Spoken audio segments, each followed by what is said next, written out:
Well, happy Halloween to you all out there. Don't be afraid of anything that goes bump in the night. In our case, it's the cat getting off the bed because he gets too hot. Or maybe the toilet flushing. It's a noisy old thing. But I've been doing a little engineering job on this Amstrad tower system. Nothing too dramatic, nothing electrically wrong with it or mechanically wrong or what have you. Still works as well as it should do, if not better than when it left the factory. Because as you see, it's got a proper record deck in it now, which some of the earlier ones did anyway. But one problem was the immensely flimsy plastic lid. You only have to put the slightest little thing on it and it would collapse. So thought came into my mind, well, this is ridiculous. So I cut to size and fitted two wooden sides for it, and they're glued into position, and also upholstery tacked at the front, necessary to drill a small hole through the lid where you wish to fit them, of course. Little rubber stops here so it doesn't come down and go with a bump, and of course a better lifting handle. So yes, that has worked very well indeed. I've also bolted through the rather flimsy hinges at the back using a pair of dome nuts. Well, speaking of things being resurrected, Mr. Sony is back. The Goodman's GDR11 is the Freeview box that now supplies his signal, and it works very well indeed. There's even a headphone socket on it.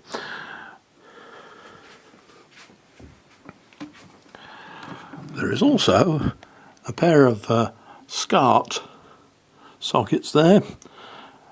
So yeah, all told, good thing. Sound comes through nice and clear. The original one, well, that didn't work, as you may have seen. But there's been some strange goings on here just lately. Very odd indeed. Last night it was quite a clear night. It was very cold, and the moon is quite bright as it goes. It's not yet full, but it's bright. Got up to go to the loo and walked back into the bedroom, and just for a split second, instead of the light fitting that I know is there, a circular fluorescent thing, there was the outline of a chandelier, just for a fleeting second. Of course, no such thing. There was a chandelier in there at one time, but just the little glimpses of the past that this place likes to give us from time to time. We also hear occasionally the sound of servants' bells, ting, ting, ting, like that.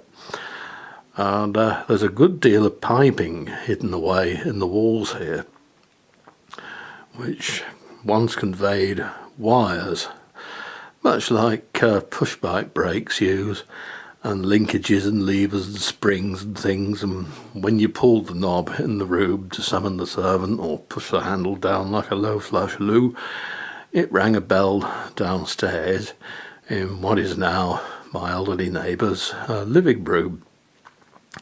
So yeah, very odd indeed. We're also haunted by Millicent the maid and her cat. Many, many, many times I've thought I've seen our putty tat, to use Tweety Pie's words, but I've come in here, not a sausage, no sign of him, And on one occasion in the summer, he was in fact sitting on top of the shed outside. So there was no cat there at all. Millicent continues to go about her business as the maid here. She was here in the late 1800s when the first family that owned the place, the Glenister family, who were once quite big in the town, took it over, and she seems to have come back. And they say that sometimes when they don't cross over into the next life, the spirit is sort of held in a state of limbo, and that's when you see ghosts. But this is not just what they call a residual ghost, almost like a video playback, if you will. Just again and again and again, at a particular time, something triggers it. This ghost, Millicent, can appear at any time. And I've seen her today disappear in there.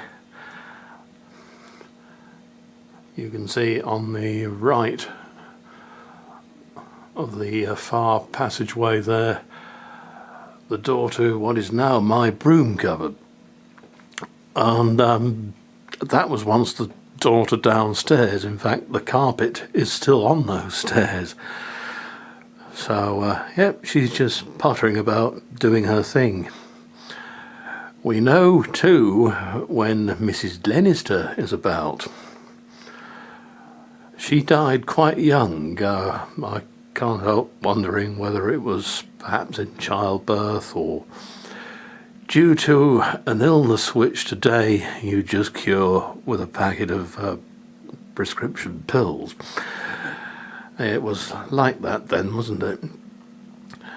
And we know when she is around because there is a strong smell of roses. She seems to have loved roses. And I've actually seen her once out in the garden. I was putting up the washing, and something made me turn round and look towards the wall where there is a very old rose bush growing. Well, it's more like a tree than a bush. The stem must be, I don't know, 3 inches, 70 centimetres, 7 centimetres diameter, something like that. It has been here a long, long time, and it's not a rose that you see anymore even. And standing beside the rose was a lady in full Victorian splendour. And she smiled at me, and with that, her image just faded away, and I was left looking at the rose tree and the wall.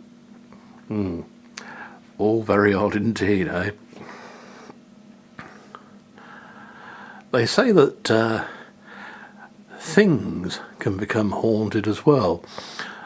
That was certainly the case one morning when I went out to work when I was on the railway still. As I came down the steps at the front of the building and prepared to make my way down to the depot, I distinctly heard the sound of the old motor generator set on one of the then withdrawn old electric trains whirring away. They made a very distinctive sound. I know what it was, and it sounded so real that I went and looked at the railway bridge, which is only about 50 yards away from us. And of course, no, there was no vintage electric unit there at all. It was all full of the soulless plastic things that they run now. Very strange indeed.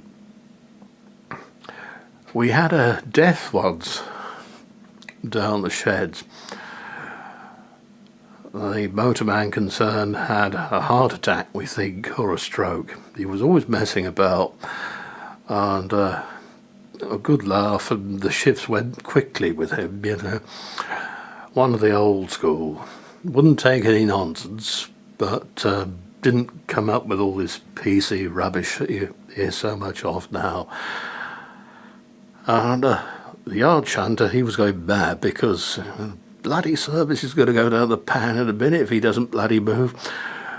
Well, it didn't look quite right to me, and so myself, one of the spare conductors and the yard chanter, we went and had a look.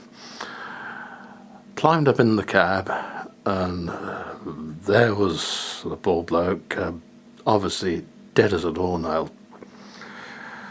So phoned traffic control, told them what had happened, and I said something not very nice has happened down here, and we might have to make other arrangements, shall I say. That was that.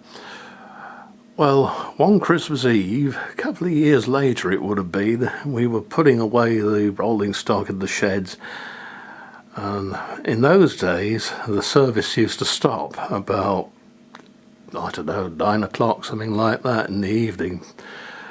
Not like now, where they insist that they work till God knows when, and you get all the drunks and winos and everybody else making a scene on the train. And we'd cut all the sets out, put all the lights out, screwed the handbrakes down, and same yard chanter I was with that night, and oddly enough the same spare conductor. He would never go home, that bloke, old Bill, but he said, hang on a minute, that one's and we turned round and the cab lights were on. So, funny, what's happened there? I distinctly remember turning that one off. So, off to the unit I go, climbed up, unlocked the door, which was still locked the way I'd left it. And in the cab was a very strong scent of pipe tobacco. And this old boy always had a pipe going. And then it hit me, it was the same train that we found him on. And I said, come along, old fruit, it's time we all went home. You know, you don't want to be out tonight, do you? And with that, it just felt normal. Very, very strange indeed. Another very odd thing happened to me when I was actually driving years ago as a motorman. There's a little tiny station called Orr near me, and it's the end of the electrified tracks from Brighton. So when you want to go back towards here, Eastbourne and Brighton, of course you have to change ends to go to the other cab. So I was with Bill again that night, and it was dark, middle of the winter, not a particularly nice night.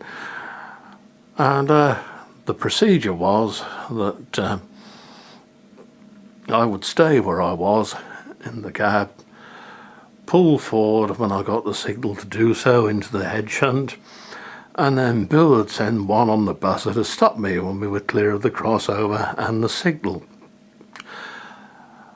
And then, of course, we both changed ends, and it was a corridor train, one of the old Brighton line sets built in '63.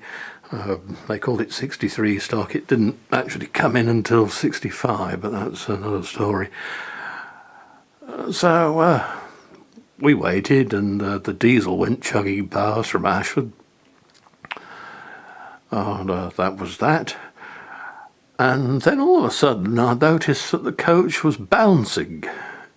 It was as if somebody was walking through the train. And immediate instinct was to buzz Bill up on a thing called a loudophone, which was rather like a very primitive intercom. You couldn't always hear too well. But this one worked well.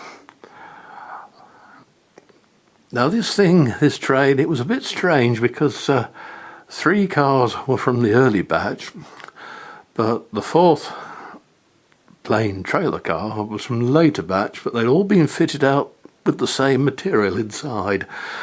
The white stuff that they used on the old 1700 type bright units, you know. Some of you may know anyway what I'm on about, but it was something of a hybrid, let me put it that way. So, got hold of Bill immediately. He said, "What's up?" I said, "There's somebody on the train." I said, "They're never." Yeah, and he said, "No, there never is. We went through the whole bloody thing and checked it, even checked the bogs, you know." And so, screw the handbrake down, left the cab, went back, and we'd carefully shut all the doors and windows from inside, and the windows on the outside doors that you had to drop down to use the handle outside to get on off the train, you know. And we found that about, I would guess, 3/4 of them were open, these internal doors. All very odd indeed. And we never ever said anything about it for years. And it wasn't until quite a lot later that I learned from chap in Brighton electric sheds that that particular set was made up of various vehicles that had survived more or less intact or even intact after pitch-ins here and there on the old central division as was. Yeah, very, very strange. Somebody was still on there walking up and down that train. Anyway, on that slightly sinister note, don't have nightmares, keep safe, and see you again in the very near future.